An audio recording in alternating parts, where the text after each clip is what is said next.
खुलुमबाय। दिनै 25 मे 2024 सुनिबार। आसामनि नगावआव पान्जाबनिफ्राय गावनि बिफाजों मुलि फाननो थाफैनाय सासे 17 बोसोर बैसोनि हिनजावसा गथ'खौ सानैसो दुथां मानसिफोरा किडनेप खालामनो नाजादोंमोन, नाथाय हास्लाबासै। हिनजावसा गथ' आरो हिनजावसानि बिफा फिसा सानैबो थांनाय 15 सान सिगांनिफ्रायनो नगावआव आयुर्वेदिकनि मुलि फाननो थाफैदोंमोन। गथ'नि बिफाया बुंनाय बायदिब्ला, बिरजु सिंह मुंनि सासे सुबुङा सिगांबो पान्जाबाव थानाय समाव गावनि फिसाजोखौ किडनेप खालामनो नाजादोंमोन होननानै बुंदों। दा बे जाथायनि सायाव नगाव पुलिसआ गावसोरनि खामानिखौ मावगासिनो दङ। तेलेंगानानि बलाराम हस्पिटालाव थांनाय समाव सानै बिसि आरो फिसाया फांसे गेदेर दंफांजों हरखाब गोलैसिनजानानै होसिनजादों आरो बे जाथायाव फिसाया थैदों, नाथाय बिसिया थैथारासै, गोब्राबै जोखोम जादों। बे समाव बिसिखौ फाहामसालियाव फाहामथायगासिनो दङ। थैनाय फिसायनि मुङा जाबाय राबिन्दर आरो जोखोम जानाय बिसिनि मुङा जाबाय सरला देवी। गुवाहाटी नोगोरमानि सिङाव थानाय चान्दमारी ओनसोलाव सासे दै रोगाग्रा गारिनि ड्राइभारआ सासे हिनजावसा गथ'खौ जरजुलुमै आथोन गाग्लोबनायनि थाखाय पुलिसजों हमजादों। हिनजावसा गथ'आ गावनि न'आव हारसिं दंमोन आरो दै हैग्राया हिनजावसा गथ'नि न'आव दै हैनो थांनायाव न'आव रावखौबो गैयै खाबु लानानै बे जाथायखौ खालामदोंमोन। उनाव हिनजावसा गथ'नि नखरनि मानसिफोरा पुलिसनो केस होयो आरो दायनिगिरिया पुलिसजों हमजायो। हमजानाय दायनिगिरिनि मुङा जाबाय रमेन हालय। छत्तीसगढ़नि रायपुराव एम्स हस्पिटालनि केम्पास सिङाव हस्टेलाव सासे फरायसाया गावनि हस्टेलनि रुम सिङाव गावनि जिउखौ गावनो फोजोबदों। थैनाय फरायसानि मुङा जाबाय रनजित बयार, 25 बोसोर बैसोनि। रनजित बयारआ MBBS फरायगासिनो दंमोन आरो बियो डिप्रेसननि फाहामथायबो लाजागासिनो दंमोन। दा बे जाथायनि सायाव नायबिजिरनाया सोलिगासिनो दङ। ससियेल मिडिया इउट्युब आरो फेसबुकनि गेजेराव हिन्जाव खारनाय आरो रां डनेसन खालामनाय समाव जोङो सांग्रांथि होबोनाया गोदान नङा। जों सिगांनिफ्रायनो सांग्रांथि होबोदों, नाथाय गोबां बर'फोरनि गेजेराव जोंनि भिडिअखौ नाया। बेनिखायनो माखासे जोंनि भिडिअखौ नायै मानसिफोरा थगायजानांगौ जादों। बेरामि आरो हिन्जाव खारजानाय हौवाफोरनिफ्राय आरो बेरामिनि नखरनिफ्राय गारि भारानि मुङाव रां बिनानै जाख्ल'नाय जाथाया आथिखालाव बांगासिनो दङ।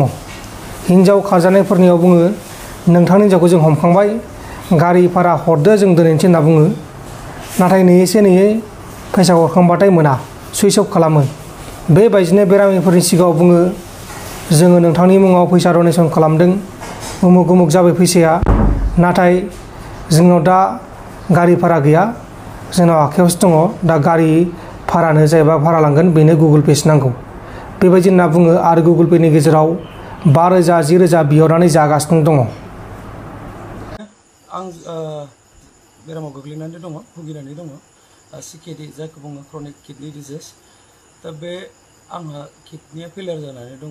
ओमफ्राय आङो बावैनो ट्रान्सप्लान्ट खालामनो थांखि लादों आरो दा थांखि लानायलाय ट्रान्सप्लान्ट खालामनाया गोबां रांनि गोनांथि जानानै फैदों। बेनिखायनो आङो आंनि फेसबुकनि लोगोफोर आरो जेसेबां खाथि खालानि समाज सिबियारि रायजो राजा नोंथांमोन गिदिर गोलाव, बेजों लोगोसे जोंनि बिटिआरनि चिफ मानगिदिर प्रमद बर' सार, लोगोसे जोंनि तामुलपुर समस्तिनि MLA जलेन दैमारि सार आरो दरंगाजुलि कनस्टिटिउसननि MCLA बिजिरग्रा सार, बिथांमोननिसिमबो आङो आंनि गोसो गोरबोनिफ्राय आंनि अपारेशनाव जाहाथे नांगौ जानाय फैसाखौ आं मोनजोबैयाव बिथांमोननिफ्राय आं हेफाजाब बिदोंमोन। फेसबुकाव गोसारनाय लोगो लोगोनो आंनि न'खरनि जाथाय, आंनि आफानि आइनि आरो आंनि हालोदखौ नुनानै गोबां लोगोफोरा दुखु मोनदों। दुखु मोननानै सोरबा सोरबाया अननाय मोननानै आंनो थाइसे थाइनै फैसा हेफाजाब हरगासिनो, दासिमबो हरगासिनो दङ। जाय हरदों आं बिसोरखौ आंनि गोसो गोरबोनिफ्राय साबायखर बावबाय। साफ्रोमखौबो आङो साफाथ' बिदि फिननाय हरनो हाला, अब्लाबो आंनि गोसो गोरबोनिफ्राय बयखौबो थाइसेयानो जा थाइनैयानो जा जाय जेसेबां गोसो जानानै हरदों बयखौबो आं गोसो गोरबोनिफ्राय साबायखर जासिहरनाय थाबाय। आरो दाबो सम दङ, जायफोरा गोसो गुदुं हरनो होननानै सानो बा सानदों बिथांमोना दाबो एखे सेम नाम्बारावनो हरनो हागोन। मानो होनबा आंनि अपारेशना जुलाइ मासावसो जाहैगोन। दा आंना प्रसेसिं सोलिगासिनो दङ।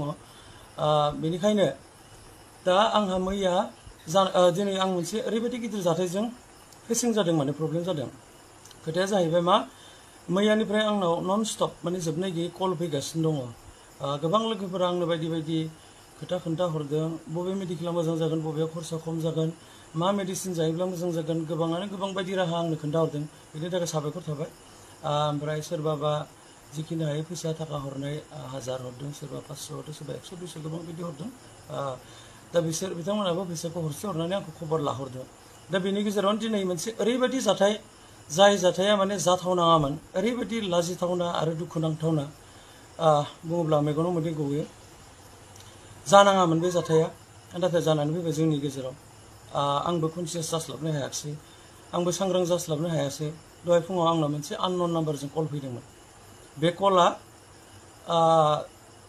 जोंनि बिटिआरनि नङा होनना बुंदों इउबिपिअ पार्टिनि नाम लादों इउबिपिअ पार्टिनिफ्राय बिसोरो गावनि नामखौ सिनायथिखौ गावखौ प्रेसिडेन्ट होननानै लादों ओमफ्राय क'क्राझारनिफ्रायबो माखासे लोगोफोर फैगोन मुसलपुरनिफ्रायबो माखासे लोगोफोर फैगोन आरो बरपेटानिफ्रायबो माखासे लोगोफोर फैगोन होननानै बुंदों दा बुङोब्ला आंनि थाखाय बिसोरो कन्ट्रिबिउसन होनो थाखाय 1,20,000 फैसा जमा जाबाय नोंनि रिपर्टखौ नुनानै जोबोद दुखु मोनदों ओमफ्राय मेडिकेलनि बागैबो नोंखौ माखासे खोन्थानो मेडिकेल बबे मेडिकेला मोजां जागोन गाज्रि जागोन बेखौबो जों सावरायगोन नोंनि न'आव थांगासिनो दं होननानै फैदोंमोन दा बेनिखायनो आंबो वेलकाम खालामदोंमोन फै होननानै ओमफ्राय बेनिफ्राय फैनानै ससे लामानिफ्राय बिथाङा बुंदोंमोन जे आं गुगोल पे बाहाया आरो आंना WhatsAppबो गैया बेनिखायनो नोङो फंबाय नोंनाव जुदि फैसा दङब्ला नोङो 5000 फैसा नैबे एकाउन्ट नाम्बाराव सोना हरथ' दा नोंनो थांनानै हैगासिनो दं होननानै बुंबाय दा बिदि बुंनायखौ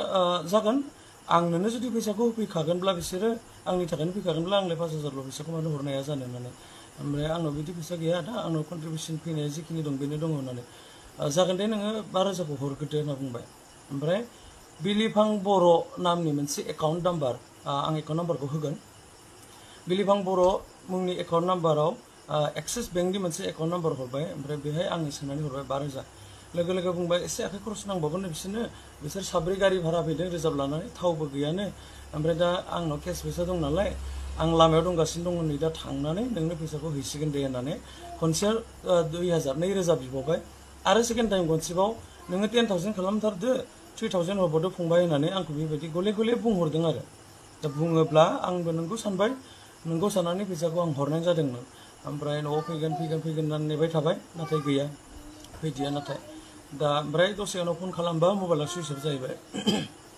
दा बेखायनो बे मोनसे सासे फ्रड बियो आं सानाखैमोन जे जोंनि बर'आवबो जे बेबायदि फ्रड बेबायदि इजि मानि लुबैयो जोबोद लाजिथाव आरो साननो गोनां खोथा आरो बेयो लोगोफोर दा बेनिखायनो जाहाथे आंखौ जा खालामबाय इयुनाव फैबाय थानाय समाव नोंसोर जाया एसे सांग्रां जा दा जों बर' होननानैबो बयखौबो फोथायजाला दिनै बे खोथाया फोरमायबाय आरो दा आङो बिथांनि एकाउन्ट नाम्बार जाय मबाइल नाम्बारजों फन खालामदों आं बेखौ बेनि बेंकआव जोंनि तामुलपुर एक्सिस बेंकआव आङो डिटेल्स लानायावहाय बिथांनि एड्रेसखौ मोननाय जादों कुसुगाव क'क्राझार कुसुगावनि नामा जाहैबाय बिलिफां बर' दा मिथिनाय बायदिब्ला जायबा मानसिया आंखौ कन्टेक्ट खालामदों बे मानसिया एकाउन्ट हल्डार नङा जानांगौ दा आङो अलरेडि FIR होबाय जोंनि कुमारिकाटा आउटपस्टआव अलरेडि आं FIR होबाय ओमफ्राय साइबार माबायाव ब्रान्सआव आङो क्लेम खालामबाय दा एकाउन्ट डिटेल्स गासिबो स्टेटमेन्टफोरा गासिबो माबा जाबाय रेजिस्टार जाबाय दा जुदि मानसिया आंनि भिडिअखौ नुसनदोंब्ला बिलिफां बर' नोंथां जायबा कालप्रिट नोंथाङा गोसोआव ला इयुनाव बेफोरबायदि खामानिखौ दा माव माब्लाबाबो नों सासे ओरैबायदि गाज्रि गोसोनि मानसि आंनि न'खरनि हालोदखौ नुनानै नों मिनिदों आंनि आइ आफा आं जोंखौ बेमार जादों होनना मिथिनायखौ नुनानै नों मिनिदों आंखौसो लुथिनो जायगा मोनबावदों नोंथांमोन दिनैनि खौरांफोरा बेखिनिल'मोन बेखिनिसिम नायनायनि थाखाय नोंथांमोननिसिम रोजा रोजा साबायखर गोजोन्थों एसेनोसै जय बर' हारिनि